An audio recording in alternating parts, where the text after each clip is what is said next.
믿음의 선한 싸움을 싸우라. 영생을 취하라. 이를 위하여 내가 부름을 받았고 많은 증인들 앞에서 선한 증인을 하였도다. 만물을 살게 하신 하나님 앞과 본디오 빌라도를 향하여 선한 증언을 하신 그리스도 예수 안에서 내가 너를 명하노니 우리 주 예수 그리스도께서 나타나실 때까지 흠도 없고 책망받을 것도 없이 이 명령을 지키라. 아멘. 아멘. 하나님께서 또 디모데를 통해서 또 바울을 통해서 디모데에게 하신 말씀을 오늘날 우리에게 동일하게 말씀하시는 명령이 있습니다. 그것은 믿음의 선한 싸움을 싸우라는 것이고 그것은 영생을 취하라는 그런 말씀입니다. 근데 사실 지난 주일날 우리가 믿음의 선한 싸움에 대해서 같이 나눴죠. 믿음의 선한 싸움은 영적 싸움과 다르다. 영적 전쟁은 이 마귀나 우리가 또 외적으로 오는 것에 대한 도전에 대해서 우리가 싸우는 것이지만 믿음의 선한 싸움은 우리 내면 안에서의 자기와의 어떤 싸움과 같다. 그래서 우리가 믿음의 선한 싸움을 싸우려면 먼저 우리가 이 믿음의 선한 싸움 이후에 하나님께서 주시는 상급이 있기 때문에 그 상급을 위해서 우리가 싸우는 거. 그래서 여기서 싸운다라는 단어 자체는 뭐냐? 경기장에서 선수들이 이기기를 위해서 자기를 절제하고 훈련하고 이렇게 연습하고 시합하는 그런 용어로 쓰여졌다라고 이야기를 했습니다. 그래서 우리 크리스천들이 내면의 변화가 없으면 내면의 성령의 열매가 없고 또 주님의 성품을 닮아가는 데 있어서 나의 어떤 욕구와 나의 원함과 여러분들 다시 한번 얘기하지만 하나님께서 주신 우리의 욕구는요 너무나 자연스러운 거예요. 근데 이 자연스러운 욕구가 정욕으로 흐를 경우는 바로 하나님이 아닌 자기의 욕심과 더 많이 갖고 싶은 그래서 하나님을 떠나는 죄의 성향으로 흐르는 것을 우리가 정욕이라고 얘기하고 또 하나님께서 주신 욕구를 자연스럽게 받아들여서 그것에 대해서 만족하고 감사하고 또 그걸 통해서 영광을 돌리는 것은 하나님이 주셨기 때문에 우리가 누릴 수 있고 우리가 그것을 가지고 또 우리 안에 선한 열매로 성령의 열매로 맺을 수 있습니다. 그래서 믿음의 선한 싸움의 굉장히 중요한 포인트로 제가 다시 한번 지난 주일 설교를 잠깐 요약하자면 우리가 뭐가 필요하냐? 주의 집중이 필요하고 우선순위가 필요하고 또 내면의 나에 대해서 인내하고 하나님을 향해 가는 어떤 여정이 필요하다. 이런 것들을 제가 나눴습니다. 그러면 영생을 취하라는 영역은 무엇일까요? 이것은 비슷하면서 조금 다릅니다. 자, 영생하면 여러분들 어떤 개념으로 좀 마음에 와닿나요? 약간 추상적인 개념으로 와닿을 수 있는데 사실 영생은 딴 게 아니라 영원한 생명이란 말이에요. 근데 생명은 뭡니까? 헬라어로 조에라는 단어인데 이 단어는 내가 살아있다라는 단어예요. 내가 참으로 살아있구나. 활기가 있다. 기쁨이 흘러나네. 또 생명이 있다라는 것입니다. 여러분 여러분들 화단이나 또는 이렇게 공원에 갔을 때 꽃을 이렇게 꺾어서 만약에 여러분들 화병에 넣으면 이 꽃은 땅에서 자랄 때보다 활기는 없지만 좀 시드는 것 같지만 그게 또 꽃을 펴요. 꽃이 피지 않는 상태에서 이 땅에서 잘라내서 화병에 꽂아도 그 꽃에는 생명이 있기 때문에 그 생명이 봉우리가 그 땅에 있는 것처럼 활짝 피는 것입니다. 그러니까 봉우리가 활짝 피는 거 이게 바로 생명이라고 얘기할 수 있습니다. 그러나 이 생명은 단순히 꽃에만 있는 것이 아니라 이 조회라는 말은 하나님과 연결됨으로 우리 안에 살아나는 기쁨, 하나님과 연결됨으로 내가 살아있다라는 존재라는 것을 인식하고 감사하고 하는 거, 그게 바로 생명이라는 것입니다. 그러면 영원한 생명은 바로 뭐냐? 이 땅에서 또 우리가 죽어서 천국 가서 하나님과 더불어 살아가는 생명이에요. 근데 이 땅에서도 그것을 경험해야 되기 때문에 성경에서는 영생을 취하라라고 성경이 말하고 있습니다. 그래서 이 영생을 취한다라는 언어적 의미가 붙잡는다, 그 다음에 소유한다, 취하다 이런 의미가 있습니다. 이것은 언어적으로 얘기하면 적극적으로 결단력을 가지고 무언가를 붙잡고 소유하는 것을 이야기합니다. 그래서 의도적으로 그 상황이나 어떤 대상을 의도적으로 인텐션을 가지고 의도적으로 붙잡는 거예요. 그래서 이 붙잡는다라는 의미는 내가 뭐냐면 또 개인적으로는 내가 주도권을 갖는 거예요. 주도권을 가지고 어떤 것을 행동하는 것입니다. 여기서 붙잡는다라는 이 단어가 성경에 여러 구절이 나오는데 특별히 제가 이 연관 구절을 찾아보니까 베드로가 예수님이 물리로 걸어오는 모습을 보고 예수님 저도 예수님같이 물리를 걷게 해주십시오 해서 오라 그랬거든요. 그러다가 베드로가 바람과 파도에 놀래가지고 물에 빠집니다. 그때 예수님이 베드로의 손을 붙잡고가 이 취한다라는 단어 동일합니다. 예수님이 의도적으로 주도적으로 베드로의 손을 잡으신 거예요. 그리고 물에서 건져내시는 것입니다. 여러분 하나님이 우리를 붙잡고 계십니다. 아멘. 하나님이 우리를 붙잡고 계시기 때문에 구원이 우리 안에 이루어지는 거예요. 여러분 우리의 인생도 무엇을 붙잡아야 되냐면 하나님을 붙잡고 또 우리에게 이미 주신 영원한 생명, 우리로 하여금 이미 살아있다라고 성경에서 말하는 그 영생을 붙잡는 거, 이것이 단순한 겉면이 아니라 명령이라고 오늘 본문에 2번이나 강조합니다. 이 명령을 너희가 지켜라. 네가 지켜라. 내가 너에게 명한다. 명령을 내린다. 라고 하면서 믿음의 선한 싸움을 싸워라. 영생을 취하라. 붙잡아라. 이렇게 말하는 것을 볼 수가 있습니다. 그래서 성도가 예수 그리스도 안에서 이미 받은 영생을 확신하고 이 영원한 생명을 굳게 붙들며 완전히 소유하라는 그런 명령인 것입니다. 그래서 영생은 단순히 미래에 주어지는 보상만이 아니라 현재 그리스도를 통해서 누리는 축복된 삶이다. 그러니까 이 땅에서 영생을 경험해야 하는 것입니다. 그래서 성경에 보면요, 영생에 관련돼서 많은 말씀들을 하십니다. 특별히 요한복음에 보면 이 영생에 대한 구절들을 예수님께서 계속 말씀하시는 걸 볼 수 있습니다. 그래서 요한복음 3장 16절 다 같이 우리 읽겠습니다. 하나님이 세상을 이처럼 사랑하사 독생자를 주셨으니 이는 그를 믿는 자마다 멸망하지 않고 영생을 얻게 하려 하심이라. 그러니까 하나님께서 독생자이신 예수님을 우리에게 주신 것은 우리로 하여금 멸망당하는 인생이 아니라 영생을 얻게 하려 함이라. 이렇게 말씀하시고 있고요. 요한복음 5장 24절에 내가 진실로 너희에게 이르노니 내 말을 듣고 또 나 보내신 이를 믿는 자는 영생을 얻었고 심판에 이르지 아니하나니 사망에서 생명으로 옮겼느니라. 자, 예수님을 믿으면 이미 영생이 우리 안에 주어진 거예요. 그래서 이 영생이 주어졌다는 것은 또 우리가 영의 세계에서는 이미 죽을 수밖에 없는, 이미 영적으로 죄 때문에 죽었던 우리가 사망의 상태에서 영원한 생명으로 옮겨지는 거예요.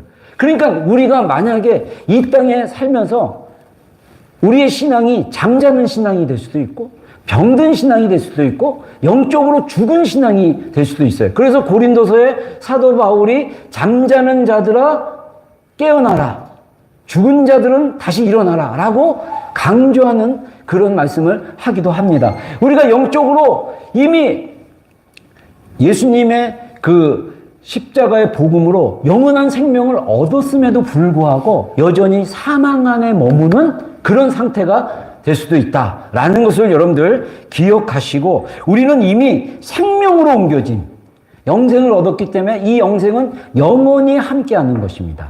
그래서 이것이 죽음에서 생명으로 얻어진 거다라고 성경이 선포하고 예수님께서 말씀하고 있습니다. 또 하나 영생은 뭐냐? 곧 유일하신 참 하나님과 그가 보내시는 자 예수 그리스도를 아는 것이다. 그러니까 영생이라는 것은 뭐냐? 우리가 영생을 취한다는 것은 뭐냐? 영생을 붙잡고 소유하고 이 땅에서 영생을 우리가 경험하고 누린다는 건 뭐냐? 살아계신 참 하나님. 세상에는 스몰 g가 너무나 많습니다. 가시 많아요. 그 신들을 붙잡는 것이 아니라 살아계신 참 하나님을 알고 경험하고, 그리고 하나님께서 보내주신 예수 그리스도를 알고 경험하는 것. 그게 바로 영생이다. 그래서 우리의 이런 경험, 그래서 이미 우리는 예수님을 통해서 영생을 받았어요. 그래서 영생을 취하라는 말의 핵심은 하나님과 그리스도를 알고 경험하는 것이다 라고 이야기할 수 있습니다. 요한복음 5장에 예수님께서 바리새인들, 유대인들 향해서 이렇게 얘기합니다. 너희가 성경에서 영생을 얻을 줄 알고 성경을 연구하지만 너희가 내게로 오지 않았다 라고 이야기를 합니다. 그러면서 너희가 내게로 오지 않는 이유에 대해서 첫 번째는 너희 마음에 하나님 사랑하는 마음이 없었다 라고 이야기를 하고요. 또 하나 이 5장 전체에서 말씀하신 게 뭐냐면 자기 영광을 구하기 때문이라고 얘기합니다. 여러분, 우리가 이 땅에서 영원한 생명을 누리지 못하는 이유 중에 하나가 뭐냐면 하나님 사랑하는 마음이 없는 거예요. 그리고 또 하나 우리 안에 나의 영광. 여러분, 우리가 성경에서 말하는 그 영광이라는 단어가 우리에게도 동일한 단어로 쓰여져요.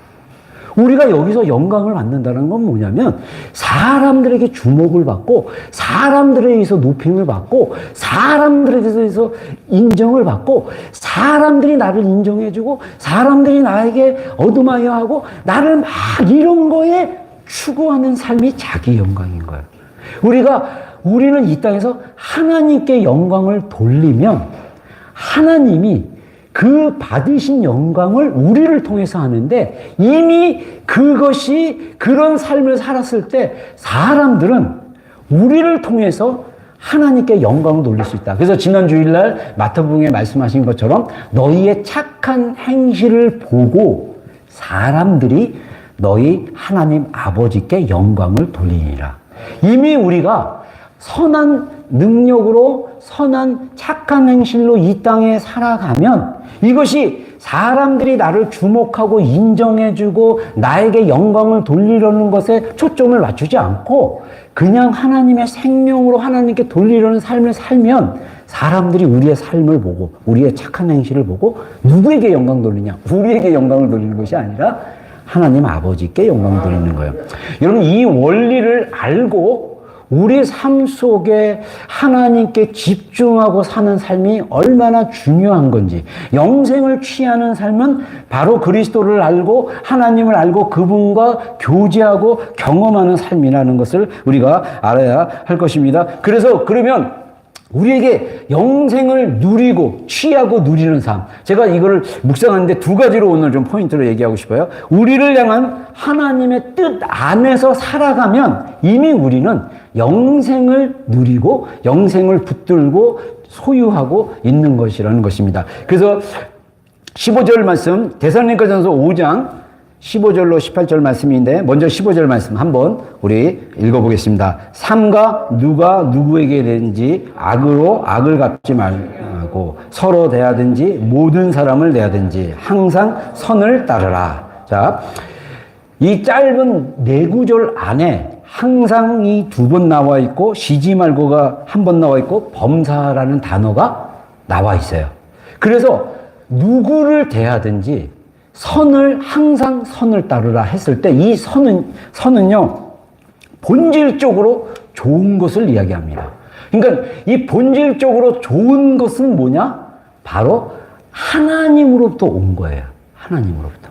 그래서 우리 여기서 선을 행하라는 것은 뭐냐면 하나님이 우리에게 주신 좋은 마음, 하나님이 우리를 창조하실 때 보시기에 좋았다라고 말씀하신 그 좋은 것이 우리 안에서 이렇게 흘러나오는 게 선인 거예요. 근데 이 선한 것을 따르라 그러는데 이 따른다라는 단어가 이 신약 성경에 45번인가 쓰여졌는데 대부분 부정적인 의미로 쓰여졌어요. 원래 따르라는 단어의 의미가 그 긍정적으로는 뭐냐면, 긍정적으로 원래 언어적인 의미는 뭐냐면 사냥꾼처럼 공격적으로 추적하는 거예요. 이 사냥꾼이 사냥의 대상의 동물을 사냥개랑 같이 막 끝까지 잡으려고 추구하는 거, 이거를 여기서는 특별히 따르다라는 단어로 썼어요. 그래서 아까 얘기한 대로 45개 단어 중에 대부분 부정적인 단어가 쓰는데, 부정적인 단어는 뭐냐면 열심히 열정을 가지고 박해하다, 핍박하다는 뜻이에요. 그러니까 끝까지 쫓아가서 괴롭히는 거예요. 끝까지 쫓아가서 끝장을 내려고 하는 거예요. 이 추구한다는 게. 근데 긍정적으로 얘기하면 정말 간절히 원하는 것을 찾고 소유하려고 계속 쫓아가는 거예요. 그래서 예전에 제가 한 20년 전인가 한 15년 전에 토미 텐이라는 미국의 그 사역자가 있었는데, 이분이 하나님 당신을 갈망합니다, 그 책에 표현을 했는데, 그때는 제가 이 개념이 잘 몰랐어요. 뭐냐면 하나님이 우리를 구원하시려고 추적하시는데 사냥개가 쫓아가듯이 한다는 거예요. 근데 내가 이제 그때 당시에는 이 언어적 의미를 몰랐어요. 여러분, 우리의 구원은 하나님께서 우리를 구원하시기 위해서 끝까지 추적하고 붙잡고 추구하는 거예요. 근데 이 열정이 반대로 뒤바뀌면 박해와 핍박이 됩니다. 그래서 사도행전 9장에 보면 사도 바울이 사울이었을 때, 정말 율법에 열심히 했을 때 예수님 믿는 크리스찬들을 핍박하려고 담에서까지 쫓아가요. 그러다가 담에서 가는 길에 초자연적으로 눈이 빛이 나고, 그리고 눈이 감기고 나서 예수님의 음성을 듣습니다. 예수님이 뭐라고 말씀하시는지 기억하십니까? 사울아, 사울아, 네가 어찌하여 나를 핍박하느냐. 똑같은 단어예요. 여러분, 우리가 항상 선을 따르라. 의도적으로. 정말 하나님의 좋은 마음에 흘러나온 거를 끝까지 이것을 따라가려는 의도적인 열심? 그래서 로마서, 이 단어가 긍정적으로 쓴 단어 중에 하나가 또 뭐냐면, 로마서 12장 12절에 성도에 쓸 것을 공급하며 손대접하기를 힘쓰라. 그러니까 손대접을 하는 것도 어떻게 하냐면 의도적으로 선한 마음에 온 것을 간절한 마음으로 이렇게 하는 거. 여러분, 우리 마음 가운데, 여러분, 타락한 인간의 마음에는요, 선한 것이 흘러나올 수가 없어요. 여러분, 성령님께서 여러분 안에 좋은 마음을 이렇게 흘려보냈다면, 여러분, 거기서 그 선한 것이 좋은 것인데 이게 하나님으로부터 온 선한 것이라면 그것을 따르기를 주의 이름으로 축원합니다. 의도적으로 힘쓰고 애쓰고 따라가는 거, 이게 항상이에요. 항상. 이게 하나님의 뜻이라는 거예요. 그 다음에 뭡니까? 항상 기뻐하는 거예요. 항상 기뻐한다. 이 기뻐한다라는 말은 하나님의 은혜를 기뻐하는 거예요. 여러분, 우리가 즐거움을 추구합니다. 우리가 행복을 추구합니다. 엔터테인먼트라고 그러죠. 그래서 그냥 뭔가 내가 즐거워하는 건데 이런 즐거움이 아닌 거예요. 하나님이 주시는 호의와 은혜를 기뻐하는 겁니다. 근데 이것은 하나님의 은혜 안에서 나오는 거예요. 그래서 여기서 항상 기뻐하라 했을 때 이 기뻐하라는 이 단어의 의미는 하나님의 은혜, 호의를 경험하는 것, 하나님의 은혜에 대해서 의식하는 것. 여러분, 하나님의 은혜를 의식하고 또 인정하고 주목하고 했을 때 뭐가 옵니까? 기쁨이 오는 거예요. 기쁨. 내 삶에 기쁨이 없다. 이거는 여러분 뭡니까? 내 안에 은혜가 많지가 않다라는 거예요. 우리가 어떻게 항상 기뻐할 수 있습니까? 하나님의 은혜를 기대하고 하나님의 은혜에 대해서 인식하고. 그래서 우리 송경민 목사님이 졌던 은혜라는 찬양이 어마어마한, 한국에서 또 우리 디아스포라 한인교회 안에서도 굉장히 유행했죠. 당연한 게 아니라 은혜였다. 아침에 해가 뜨고 했어요. 여러분, 우리가 너무나 이 영생이라는 건 딴 게 아니라 그냥 하나님의 은혜에 대해서 인식하고, 아, 아, 그렇구나. 알아가고 거기서 오는 기쁨을 여러분들이 깨닫게 됐다. 이게 영생을 경험하는 거예요. 이거를 취해야 되는 거예요. 이 영원한 생명 내 안에 하나님의 은혜로 말미암아 일어나는 이 감사. 그 다음이 뭐냐? 쉬지 말고 감사하는 거예요. 쉬지 말고. 쉬지 말고 기도하고, 미안합니다. 쉬지 말고 기도하고 범사에 감사하는 거. 여러분, 이 네 가지 선을 따르고, 그 다음에 선을 따르고 뭡니까? 기뻐하고 기도하고 감사하는 거. 이게 어떻게 가능하냐? 어떻게 우리가 하나님 뜻 안에서 순종하고 살아갈 수 있을까? 그건 바로 믿음으로 가능하다는 거예요. 믿음으로. 믿음으로 우리가 반응하는 거. 여러분, 믿음은 뭡니까? 믿는 거예요. 신뢰하는 거예요. 제가 얼마 전에 이제 양육하는데 어떤 지체가 저한테 질문을 하더라고요. 자기가 예전에는 하나님과 잘 이렇게 연결되고 막 이런 것들을 경험을 했었는데, 제가 동의를 얻고 얘기를 하는 거예요. 경험했었는데 지금은 하나님과 이렇게 나가는 게 되게 힘들고 잘 연결되지 않고 막 뭔가 이렇게 막힌 것 같고 막 그런 얘기를 해요. 그래서 제가 이제 딴 얘기를 하다가 했는데 갑자기 얘기 중에 그 얘기를 하더라고요. 그러고 보니까 생각나는 게 하나 있다고. 그러면서 자기가 길을 가는데 하나님이 꽃을 보는데 꽃이 자기에게 괜찮다라는 위로의 이게 마음으로 이렇게 꽃을 보는데 이게 마음이 이렇게 느껴졌다는 거예요. 근데 엄청 울었다는 거예요. 그때 제가 얘기했던 게 뭐냐면, 하나님은 그리스도는 말씀이시다. 말씀이 우리 안에 풍성하면 우리가 살아계신 그리스도와 연결되고 이게 돼야 되는데, 우리 안에 말씀이 너무 없어요.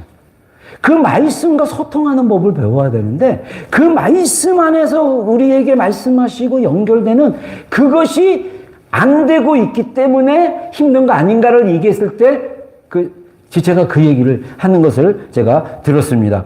여러분, 우리가 그리스도 예수 안에 있으면 자연스럽게 하나님의 뜻을 추구하고 우리가 하나님 뜻 안에서 살아갈 수 있어요. 그래서 18절에 뭐랍니까? 범사에 감사하라. 이것이 그리스도 예수 안에서 너희를 향하신 하나님의 뜻이니라. 여러분, 우리를 향하신 하나님의 뜻을 분별하고 하나님의 뜻을 경험하는 것은 그리스도 예수 안에 있는 거예요. 사도 바울의 서신서 신약성경은요, 예수님 안에, 예수 그리스도 안에, 그리스도 예수 안에, 예수님 안에 이를 강조를 그렇게 하시는 거예요. 그러면 그리스도 안에 있다라는 게 뭐냐? 바로 말씀으로 매일 우리의 마음이 하나님의 말씀으로 풍성하게 거하는 것입니다. 그래서 골로새서 3장 16절로 17절로 한번 읽겠습니다. 시작. 그리스도의 말씀이 너희 속에 풍성히 거하며 모든 지혜로 피차 가르치며 권면하고 시와 찬송과 신령한 노래를 부르며 감사하는 마음으로 하나님을 찬양하고 또 무엇을 하든지 말에나 일에나 다 주 예수의 이름으로 하고 그를 힘입어 하나님 아버지께 감사하라. 그리스도의 말씀이 너희 속에 풍성히 거하며. 여러분, 우리 안에 그리스도의 말씀이 얼마나 풍성한지 한번 오늘 좀 점검해 봤으면 좋겠습니다. 그리스도 안에 우리 안에 풍성히 거하는 그 말씀이 우리로 하여금 서로 지혜로 피차 가르치기도 하고 권면할 수도 있다는 것입니다. 또 그리스도의 말씀이 우리 안에 풍성히 거할 때 시와, 여기서 시는 시편 말씀도 될 수 있지만 또 우리 안에 있는 기도의 집의 컨셉으로 얘기하면 우리 안에 있는 하나님이 주신 새로운 노래, 즉흥적인 노래가 또 있을 수 있습니다. 찬송과 신령한 노래. 신령한 노래는 방언으로 노래하거나 또는 이것은 신령하다 얘기했을 때 우리가 보편적으로 방언으로 우리가 노래를 하며 또 감사하는 마음으로 하나님을 찬양하고. 여러분들이 찬양의 마음을 열기를 바랍니다. 찬양으로 다가가기를 바랍니다. 찬양을 통해서 하나님이 굉장히 많이 말씀하세요. 심지어 음치인 제가 기도실에서 기도를 버티려고 찬송가를 부르기를 시작했는데 기도 시간을 채우려고 부르다가 너무 음정이 안 맞는 거예요. 내가 들어도. 그래서 야, 하나님도 이 찬송을 들어서는 은혜를 못 받으시겠다 하는데 반대로 하나님이 아니야. 내가 너가 정말 이렇게 애쓰면서 부르려는 거를 내가 기뻐해. 여러분, 하나님은요, 열려 있어요. 요한복음 1장에 태초에 말씀이 계시니라. 이 말씀이 하나님과 함께 계시니 말씀이 곧 하나님이다 라고 이야기를 합니다. 그러면서 3절에 만물이 그로 말미암아 말씀이신 그리스도로 말미암아 지은 바 되었으니 지은 것이 하나도 그가 없이 된 것이 없느니라. 그 안에 생명이 있으니 이 생명은 사람들의 빛이라. 제가 아까 얘기했던 그 지체에게 예수 그리스도를 통해서 만물이 다 지은 바 된 거야. 타락한 이 인류가 하나님의 그 살아계신 존재와 생명을 만물을 통해서 보여주시는 거다. 그런 얘기를 했을 때 그 지체가 꽃이 자기를 위로한 걸 경험한 게 갑자기 생각났다라고 나눠줬습니다. 여러분, 우리가 우리 내면 안에 있는 주님과 연결돼서 또 간절한 마음으로 하나님을 찾는데 내면뿐만 아니라 외적으로 이미 만물을 이 세상의 모든 만물이 예수 그리스도로 말미암아 지은 바 된 것을 믿음으로 고백하고 인정하고 만물을 바라봤을 때 그 만물 가운데 그거를 통해서 나에게 말씀하시는 주님을 경험하는 것. 여러분, 이것이 주님 안에서 앞으로 우리가 죽으면 천국에 가서 누릴 영원한 생명을 이 땅에서 경험하는 거예요. 여러분, 우리의 신앙생활의 평가는, 리뷰는 우리가 뭘 기준으로 해야 됩니까? 내가 얼마나 생명력 있게 하루하루를 살아가고 있는가. 만약에 그거였다면, 여러분, 이것을 우리가 만들어내는 게 아닙니다. 영생을 취하면 됩니다. 영생을 붙잡으면 됩니다. 영생을 추구하면 됩니다. 내 안에 일어나는 선한 마음. 여러분, 잠잠하게 하나님 앞에 머물러 계셔보세요. 하나님이 주시는 선한 마음이 내 안에 온다면 그것을 따라가고 추구하고 힘쓰기를 주의 이름으로 축원합니다. 제가 목회를 하면서 깨달은 게 하나 있습니다. 많은 성도들이 하나님을 만나는 것을 되게 어려워해요. 이게 뭔가를 열심히 하고 뭐 작정하고 뭘 해야만 한다고 생각하는데 생각을 바꾸세요. 이미 영생은 우리에게 주셨습니다. 아멘. 네. 영원한 생명이 우리 안에 있습니다. 네. 그 안에 생명이 있으니 그 생명이 우리 안에 있기 때문에 그것이 세상의 빛이라고 그랬습니다. 우리 안에 빛이 있습니다. 이거는 주님으로부터 오는 거예요. 이거는 내가 억지로 만들어내는 빛이 아닌 것입니다. 이 빛을 내 안에 누가 비춰주시냐? 주님이 비춰주시는 거예요.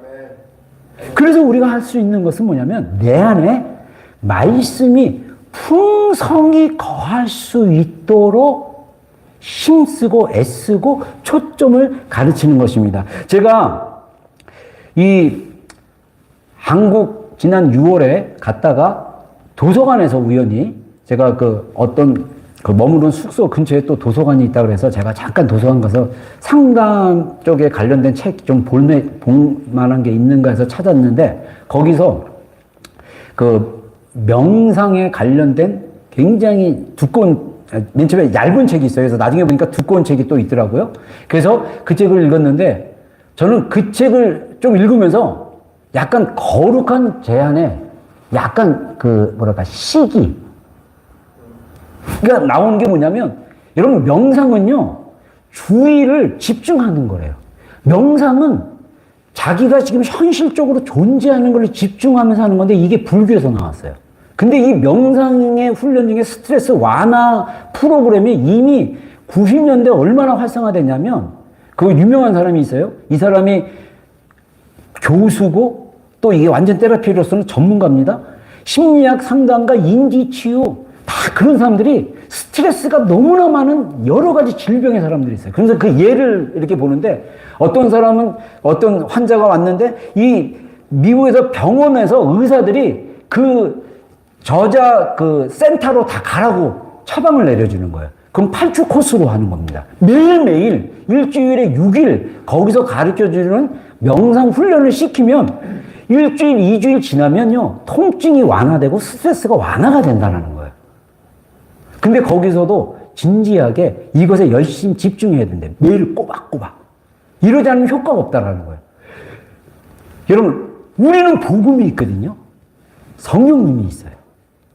그 안에 능력이 있습니다. 그래서 제가 명상과 묵상의 차이점은 뭘까를 묵상해 보니까 묵상은요, 하나님께 집중하는 거예요. 묵상은 우리를 도와주시고 생명으로 살아계신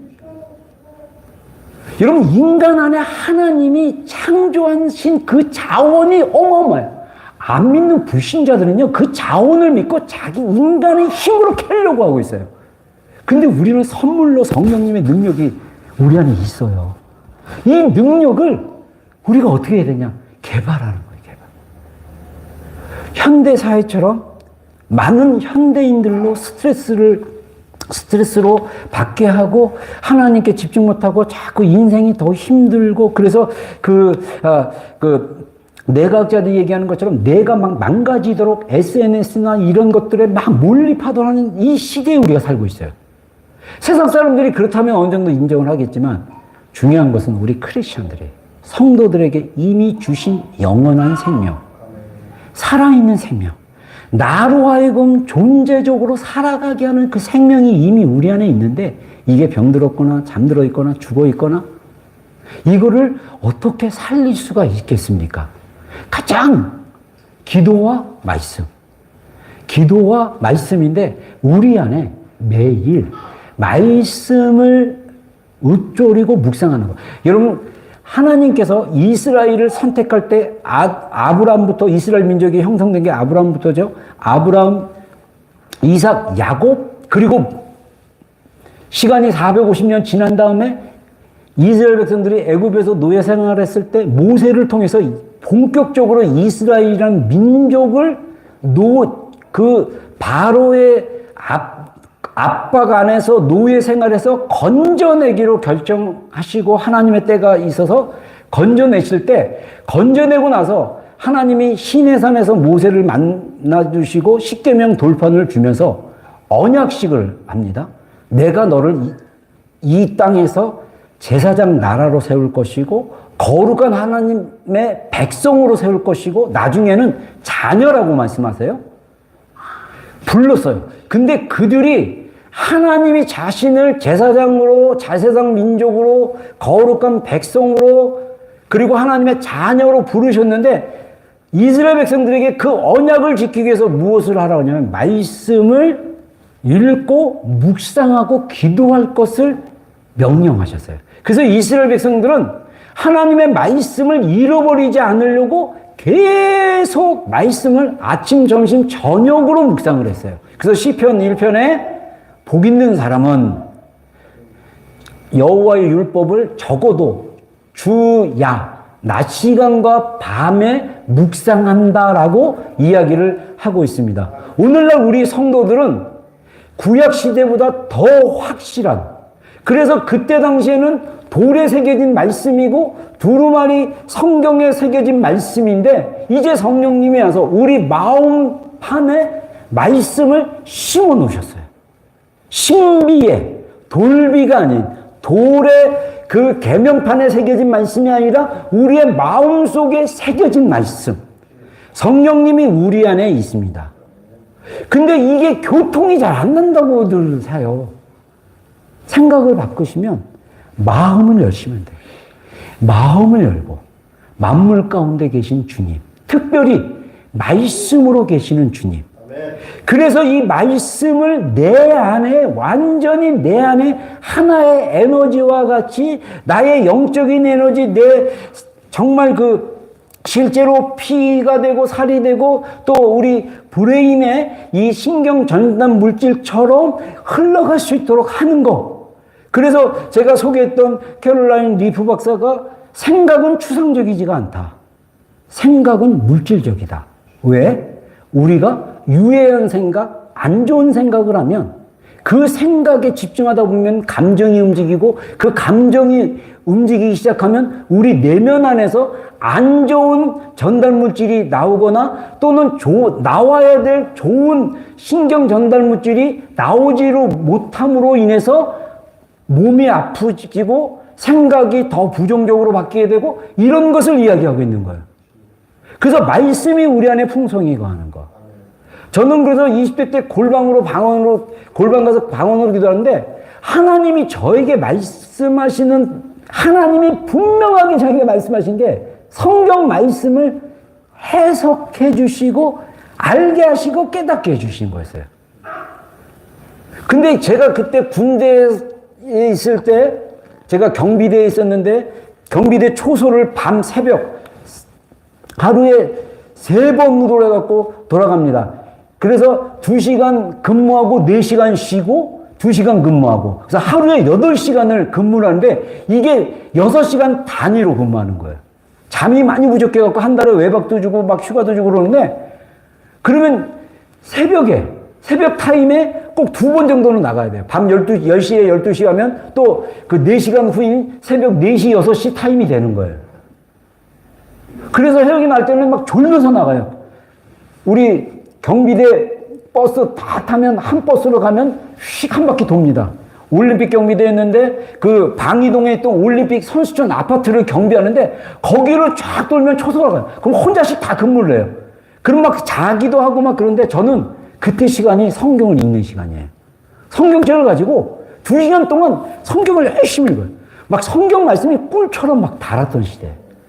그래서 성경 말씀을 막 읽고 또 제대하고 복학해서 제가 하루에 구약 10장, 신약 5장 해서 표를 만들어가지고 그 성경 다 읽었으면 동그라미, 못 읽었으면 몇 장까지 읽었다. 아예 못 읽었으면 X. 그래서 이거를 한 주간 체크를 해보고 나 자신을 또 자책하고 부족한 놈 막 이렇게 또 이런 식으로 스스로 했는데 이 열심을 하나님 생각을 넣어줘가지고 성경을 열심히 읽다가 기도하는데 성경 말씀이 제 안에서 풀어지기 시작한 거예요.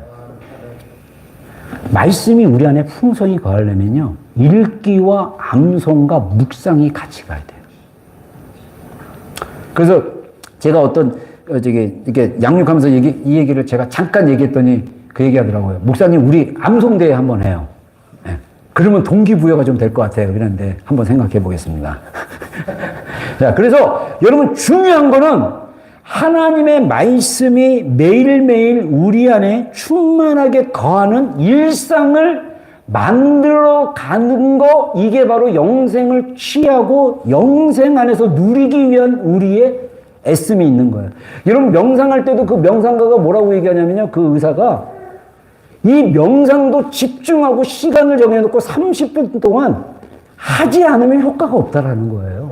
그러면서 우리의 에너지가 자꾸 부정적으로 사용되기 때문에 자꾸 스트레스가 너무 많이 가고, 우리의 에너지는 우리 안에 저장된 에너지가 있는데 이게 잘못 사용되면 없는 거예요. 우리가 그래서 집중하고 믿음의 선한 싸움을 하고 우리가 말씀에 집중하고 거기에 에너지를 집중하는 거, 이게 영생을 취하는 거예요.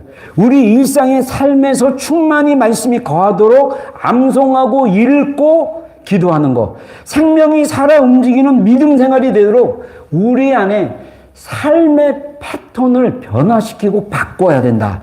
그래서 묵상의 삶이 규칙적으로 뿌리 내리는 공동체의 문화가 또 함께 만들어가면 되게 좋습니다. 그래서 사실은 우리가 암송대회를 하거나 셀 모임 안에서 또는 성도들 간의 교제 안에서 하나님의 말씀을 암송하고 묵상하고 기도했던 것들을 자연스럽게 쉐어링하는 게 문화가 돼야 돼요. 우리 안에 이 말씀의 견고한 살아있는 그리스도께서 우리 안에 계심에도 불구하고 우리가 그리스도와 연결되지 않는 많은 이유 중에 하나가 뭐냐면 우리의 주의와 우리의 집중력과 우리의 관심은 다 주님이 아닌 다른 곳으로 가득 차 있어서 그래요.